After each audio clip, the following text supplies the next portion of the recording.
زندگی کبھی کبھار بہت بڑا کھیل کھیلتی ہے، پر ہماری بدقسمتی کہ ہمارے اپنے ہی ہماری زندگیاں اجاڑ دیتے ہیں۔ پر جب سر پر ماں باپ کا سایہ نہ رہے تو زندگی جہنم بن جاتی ہے۔ ایسے ہی بدقسمتی میرا مقدر بنی تھی۔ آج میں اپنی آپ بیتی سناتی ہوں۔ میرا نام بشریٰ عظیم ہے۔ میرا تعلق لاہور سے ہے۔ اللہ تعالیٰ نے بہت سے خوبصورت رشتے انسان کے لیے بنائے ہیں جن کے بغیر نہ ہی انسان رہ سکتا ہے اور نہ ہی ان کو چھوڑنے کا تصور کیا جا سکتا ہے۔ زندگی بہت بڑے امتحانات سے گزرتی ہے۔ انسان کبھی کبھار غلط فہمیوں کے سبب اپنے رشتوں سے ہمیشہ کے لیے جدا ہو جاتا ہے۔ خون کے رشتوں میں ہی ایسی دراریں آتی ہیں کہ یہ پوچھنے تک کا موقع نہیں ملتا کہ جو کچھ ہو گزرا ہے وہ صحیح تھا بھی کہ نہیں۔ کتنا جھوٹ اور کتنا سچ ہے کوئی جاننے کی کوشش ہی نہیں کرتا۔ بس اپنی جھوٹی انا اور لوگوں کی باتوں سے بچنے کے لیے سب رشتے بھلا بیٹھتے ہیں۔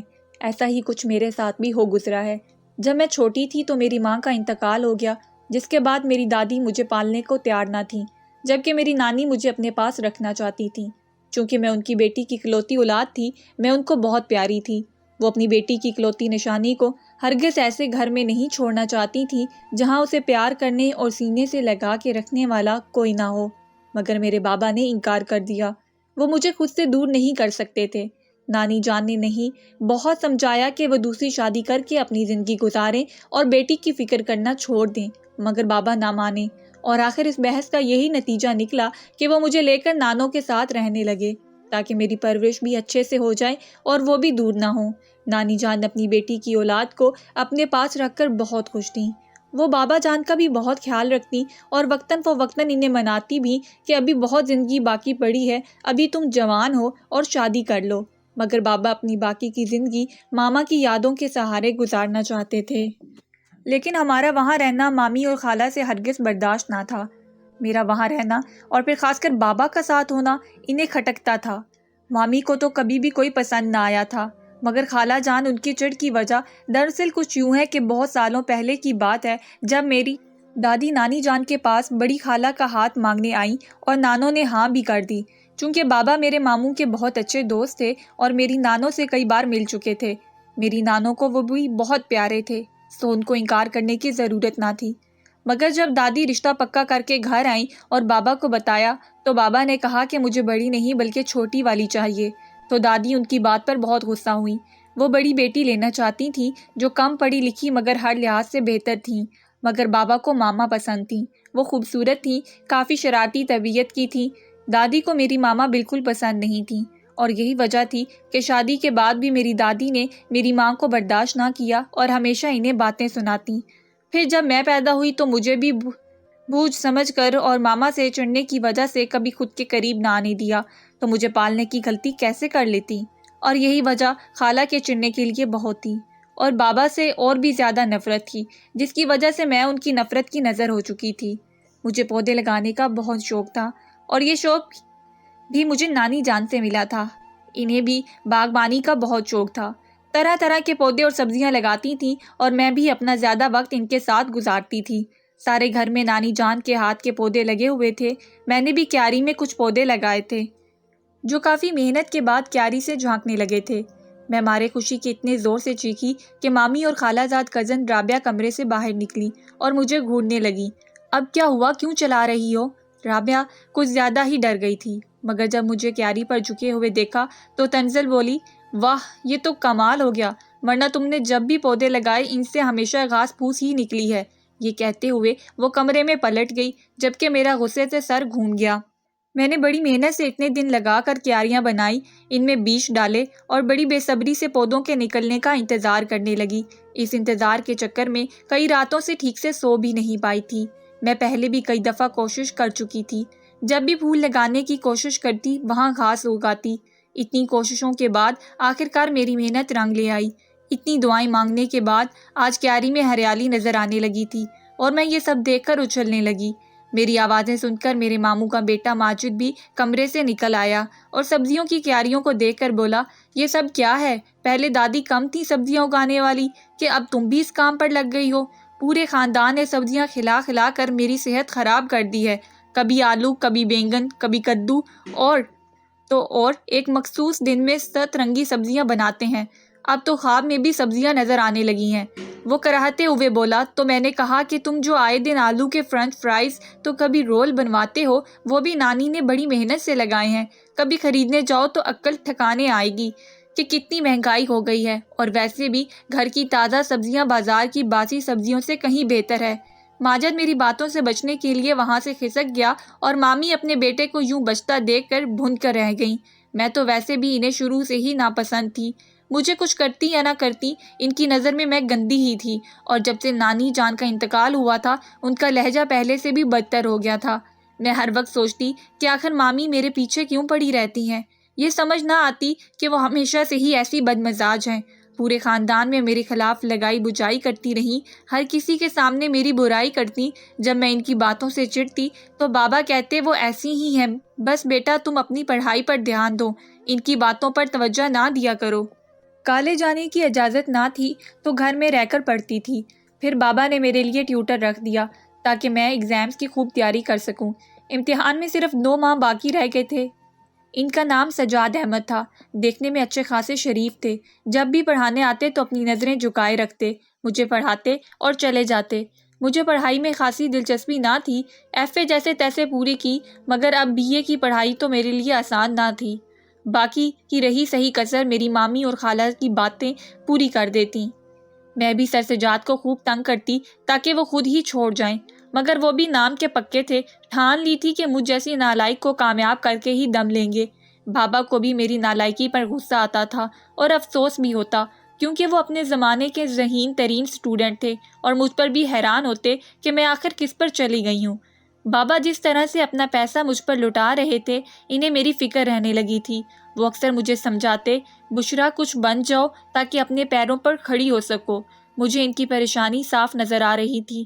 انہوں نے مجھ سے کہا کہ میں جو کچھ برداشت کر رہا ہوں وہ صرف تمہارے لیے ہے، اگر مجھے کچھ ہو گیا تو تمہارا کیا بنے گا؟ ان کی آنکھوں میں آنسو آ گئے۔ انہیں روتے دیکھ کر میں بھی ان کے گلے سے لگ کر رو دی۔ ماموں اور مامی تو ہمیں پہلے ہی برداشت نہیں کر سکتے۔ ایک دن ماموں لوگ رشتہ داروں کے سامنے بابا کو باتیں سنا رہے تھے اور وہ خاموش بیٹھے تھے۔ تب مجھے احساس ہوا کہ اگر میں آج کامیاب ہوتی تو اپنے بابا کے ساتھ کھڑی ہو سکتی۔ کسی کی اتنی جرأت نہ ہوتی کہ ان کو باتیں سنا سکتے۔ میں نے ٹھان لی تھی کہ اب میں خوب محنت کروں گی، اور میں اپنی پڑھائی میں سیریس ہو چکی تھی۔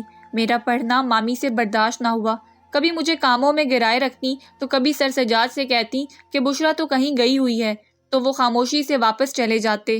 مامی کا بیٹا دبئی سے واپس آیا ہوا تھا۔ ماجد نے مجھے کہا کہ میں نے اپنا ریسٹورنٹ کھولنے کی خوشی میں تمہیں اچھے سے ٹریٹ دیتا ہوں، چلو میرے ساتھ۔ ویسے بھی میں تمہارے لیے کوئی تحفہ نہیں لا سکا، میں اس کے ساتھ نہیں جانا چاہتی تھی، مگر اس کے بہت زیادہ ضد کرنے پہ میں مان گئی اور اس کے ساتھ چل پڑی۔ میں اسے ایک انسان سمجھتی تھی، مگر اس کے اندر تو ایک شیطان چھپا ہوا تھا۔ رات کو وہ میرے کمرے میں آیا اور کہنے لگا کہ میں تمہیں پسند کرتا ہوں۔ میں نے بولا، ماجد بھائی میں آپ کو اپنا بھائی سمجھتی ہوں، میں ایسا سوچ بھی نہیں سکتی۔ مگر وہ اپنی حد سے بڑھنے لگا تو میں نے اس کے منہ پر تھپڑ دے مارا، پر وہ جانور بن چکا تھا۔ میں چلانے لگی، اسی وقت میرے بابا کمرے میں آ گئے۔ اللہ نے مجھ پر اپنا خاص کرم کیا کہ میری عزت بچ گئی۔ اس نے بابا کو دھکا دیا اور کمرے سے باہر نکل گیا۔ یہ سب دیکھ کر بابا کا بلڈ پریشر ہائی ہوا اور ان کی طبیعت بگڑ گئی۔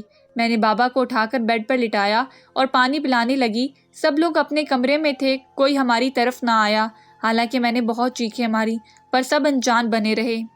جب کسی نے ہماری مدد نہ کی تو مجبوراً مجھے بابا کو لے جانا پڑا۔ بابا کو سنبھال کر گھر سے نکلی، ٹیکسی کی اور ہسپتال کو روانہ ہوئے۔ بابا کی طبیعت مسلسل بگڑ رہی تھی۔ ہم ہاسپٹل پہنچنے ہی والے تھے کہ اچانک گاڑی کسی چیز سے ٹکرائی اور ہماری آنکھوں کے آگے اندھیرا چھا گیا۔ میں بے ہوش ہو چکی تھی۔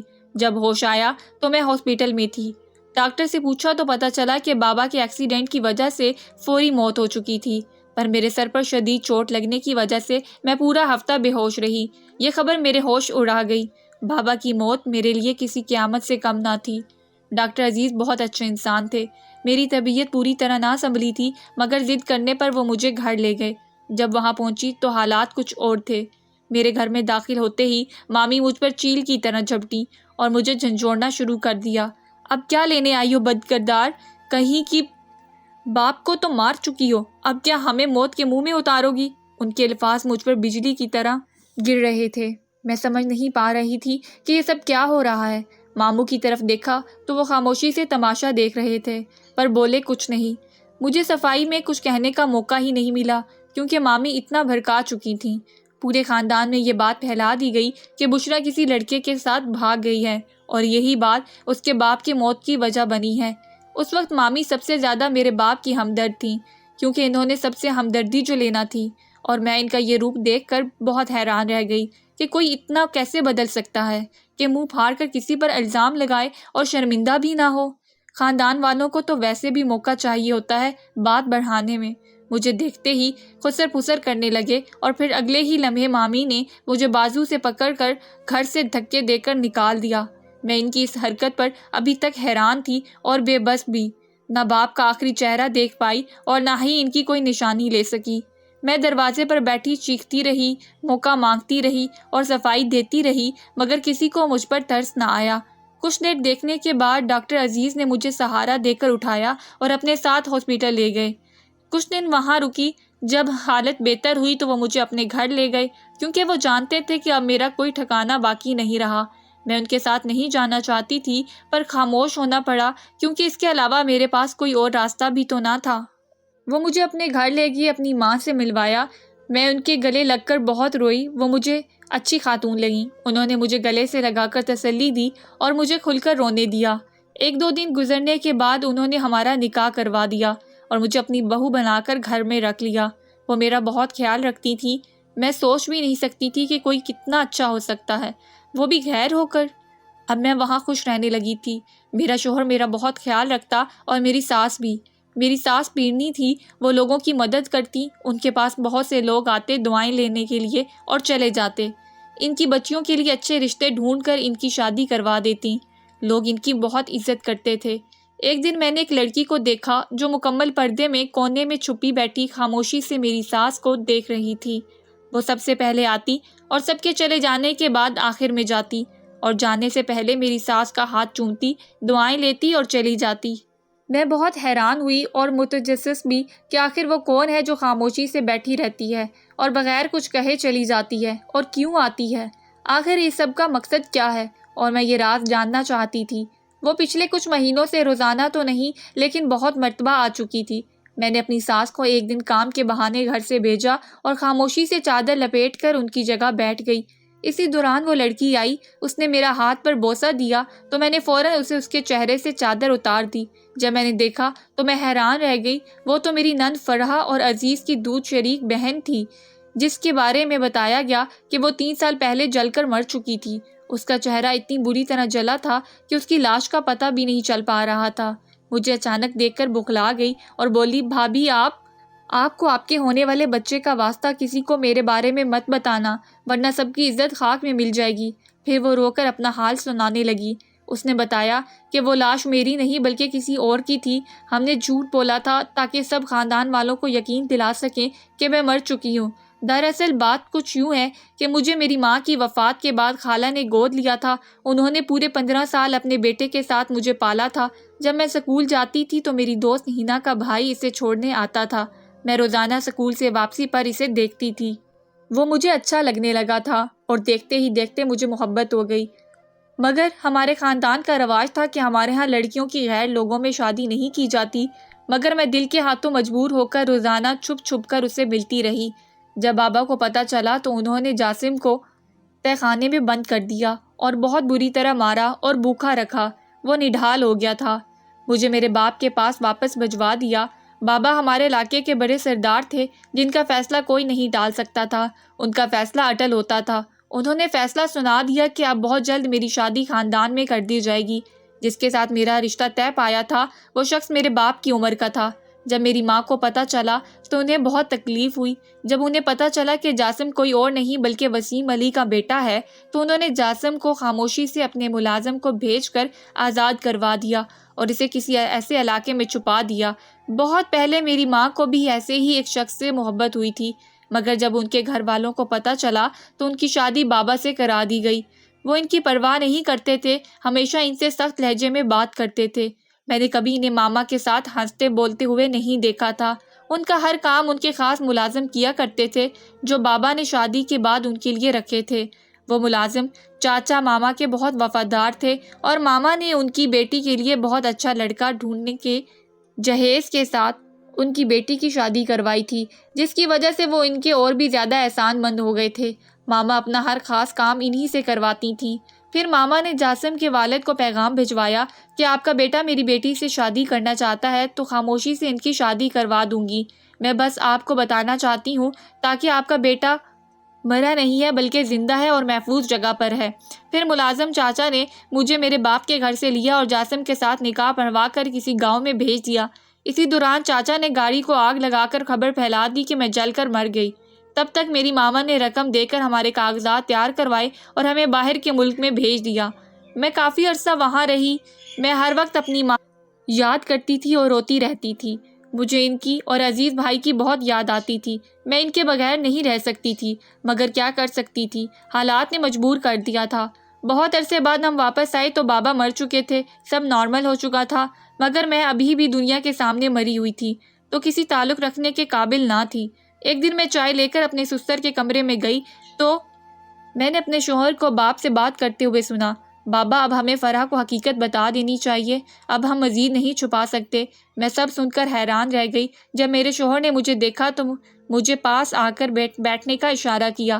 میرے سسر نے بتایا کہ میں تمہاری ماں کو بہت پسند کرتا تھا، مگر جب تمہارے خاندان والوں کو پتہ چلا تو انہوں نے تمہاری ماں کی شادی کہیں اور کرا دی اور مجھے دھکے دے کر اس علاقے سے نکلوا دیا۔ جب تمہاری ماں کو پتہ چلا کہ جس لڑکے کو تم چاہتی ہو وہ کوئی اور نہیں بلکہ میرا بیٹا ہے تو اس نے فیصلہ کر لیا کہ وہ اپنی طرح اپنی بیٹی کی زندگی برباد نہیں ہونے دے گی۔ تبھی انہوں نے مجھے پیغام پہنچایا اور تمہارا جاسم کے ساتھ نکاح پڑھوا کر خاموشی سے تمہیں باہر کے ملک بھیج دیا تاکہ کوئی تمہیں نقصان نہ پہنچا سکے۔ میں یہ بات سن کر بہت بری طرح رو دی۔ میں سوچ بھی نہیں سکتی تھی کہ وہ میرے لیے اتنا بڑا قدم اٹھائیں گی۔ میں ماما جان کو بہت یاد کرتی تھی، بہت دل کرتا تھا ان سے ملنے کو، اس لیے کبھی کبھار مکمل پردے میں رہ کر آ جاتی ہوں ان سے ملنے کے لیے۔ مجھے ان سے ملنے کی اجازت تو نہیں مگر انہیں دیکھ تو سکتی ہوں۔ میں اس کی بات سن کر بہت حیران ہوئی اور بولی، اب تو تمہارا باپ مر چکا ہے، اب تو تم یہاں آ سکتی ہو۔ مگر اس نے جواب دیا کہ بابا مر چکے ہیں مگر بھائی مجھے کبھی معاف نہیں کریں گے، وہ مجھے کبھی اجازت نہیں دیں گے کہ میں اس گھر میں دوبارہ داخل ہو سکوں۔ وہ روتی ہوئی واپس چلی گئی۔ میں نے اپنی ساس سے سوال کیا، آپ کیسے جانتی ہیں کہ وہ آپ کی بیٹی ہے؟ تو وہ نم آنکھوں سے بولی، بھلا والدین اپنی اولاد کا لمس کیسے بھول سکتے ہیں؟ میں ان کے جواب پر خاموش ہو گئی۔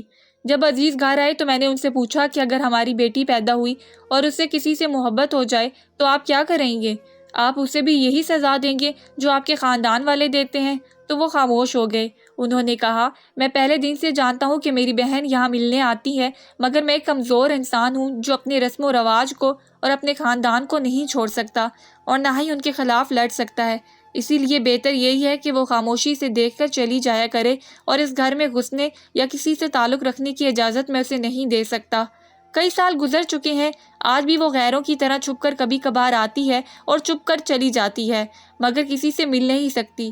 کاش ہم انسان ان رسم و رواجوں کو پیچھے چھوڑ سکتے اور گھل مل کر رہ سکتے تو آج یوں کسی کی زندگی برباد نہ ہوتی۔